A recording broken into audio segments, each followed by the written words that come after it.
Fala aí, torcedor cruzmaltino! Salve, salve! Está entrando no ar mais um giro de notícias sobre o Vasco aqui no canal Detetives Vascaínos, aquele boletim reduzido, objetivo, mas com qualidade na informação.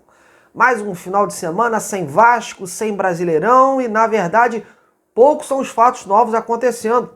Mas no Vasco, por conta dessa crise que se instalou após a goleada contra o Flamengo, sempre tem algum desdobramento. E a gente vai pontuar isso aqui para vocês. Nesse giro de hoje, os destaques são os seguintes. Com mudanças à vista, cresce disputa de titularidade no Vasco.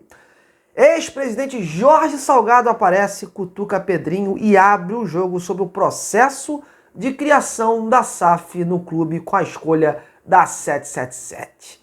Mais polêmica à vista depois de tudo que a gente passou nessa última semana, né? Bom, essas e outras informações você confere agora nesse vídeo que está começando. Antes eu peço aquele like no trabalho, compartilhe o conteúdo do amigo e venha aumentar o número de inscritos no canal. Vem comigo nessa! Começando esse giro de hoje, falando da disputa de titularidade no Vasco. Esta semana que se inicia promete ser cada vez mais intensa para os jogadores e de possíveis novidades, viu? Ninguém no clube acredita que a derrota de 6 para o Flamengo vai ficar por isso mesmo. Manter a escalação que iniciou domingo seria um atestado de inércia, de falta de visão. Ficou nítida a queda de rendimento de alguns atletas, não só nesta partida, mas como também nas anteriores. E a falta de uma atitude entre os atletas ali presentes. A chegada do Felipe, por exemplo, vai acelerar esse processo de visão fora de campo. O jogador já vinha acompanhando o clube, tanto que seria mais adiante colocado nessa função. E viu de perto o estrago no último domingo. Vem conversando bastante com Álvaro Pacheco no sentido de debater sobre os pontos destoantes da equipe e o que pode ser melhorado.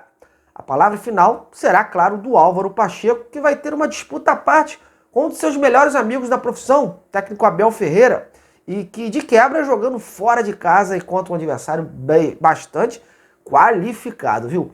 Por essas e outras, é eminente que as alterações significativas aconteçam na equipe. Isso vem gerando um aumento da disputa pela posição. Jogadores que estavam esquecidos ou com poucas oportunidades tentam aí, através dos treinamentos, aparecerem, né, mais para o treinador e, com isso, mostrar que podem ser úteis. É um momento de se agarrar à posição com unhas e dentes. Ainda mais em setores onde a fragilidade é imensa. Caso, por exemplo, do setor defensivo e do meio-campo. Esses dois setores foram os que mais sofreram no domingo e a aposta em São Januário é que peças novas serão introduzidas na equipe nessas posições. Possível que uma nova zaga seja formada, uma nova dupla de volante seja colocada em campo e até mesmo um novo companheiro para o Verratti. Álvaro terá uma semana cheia de treinamentos e pretende nele definir o formato de jogo que vai adotar diante do Palmeiras lá em São Paulo e encontrar, enfim, aí, né, os melhores jogadores que se encaixam no seu plano de jogo. E a gente espera que seja mesmo uma semana proveitosa, porque pior do que está, não dá. Bom, mudando a página, vamos agora destacar a situação da SAF do Vasco e dessa guerra jurídica entre Associativo e 777. Depois de um longo e tenebroso inverno, eis que o ex-presidente Jorge Salgado apareceu e botando polêmica no ar em meio a esse momento de crise nos bastidores do clube.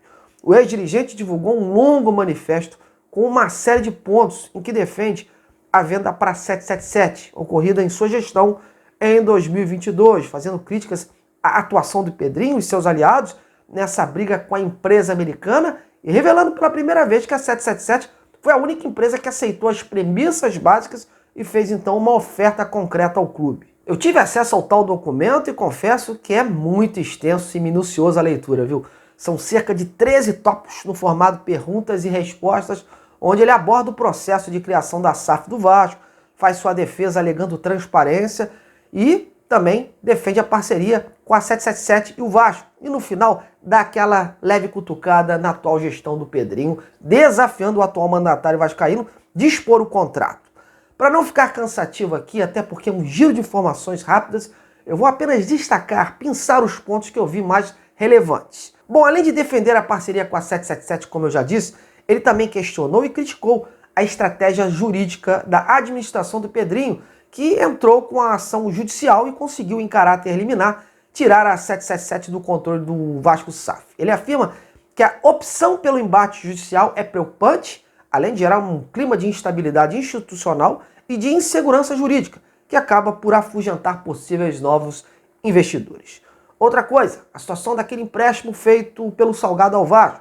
Ele comentou que do empréstimo realizado ainda no início da sua gestão, de cerca de 26 milhões de reais, recebeu apenas 23% de volta e que, depois disso, mesmo assim, foi criticado, algumas semanas depois, pelo dinheiro emprestado. Por fim, entre outras perguntas e respostas referentes à atuação da 777 no Vasco, no tocante a investimentos do futebol, tanto de coisas consideradas boas, como de algumas ações ruins, como por exemplo a falta de traquejo e visão no futebol, ele deu uma boa provocada no Pedrinho, viu?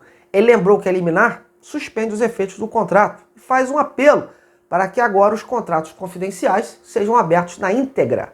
Diz ele, abre aspas, por que o CRVG não publica os contratos se não está mais sujeito à obrigação de confidencialidade? Imagino que a publicação poderia causar insegurança em eventuais novos investidores. Porém, se entendem que não, fica aqui o meu apelo pessoal. Publiquem os contratos. Fecha aspas. Meus amigos, difícil um clube como o Vasco progredir, tamanho esse turbilhão de problemas acontecendo ao mesmo tempo. De qualquer forma, tudo tem que ser investigado sim e, claro, colocado os devidos pingos nos is. O torcedor vascaíno está agonizando, não aguenta mais essas mazelas tanto fora como dentro de campo. E que em julho, realmente esse clube faça uma janela que mude os conceitos, que mude os rumores desse time no Brasileirão. Pior que está, não dá.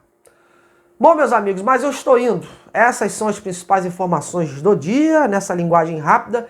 Em breve eu estou de volta aqui em nossa programação. Muito obrigado a você pela essa audiência. Um grande sábado a todos, um bom final de semana.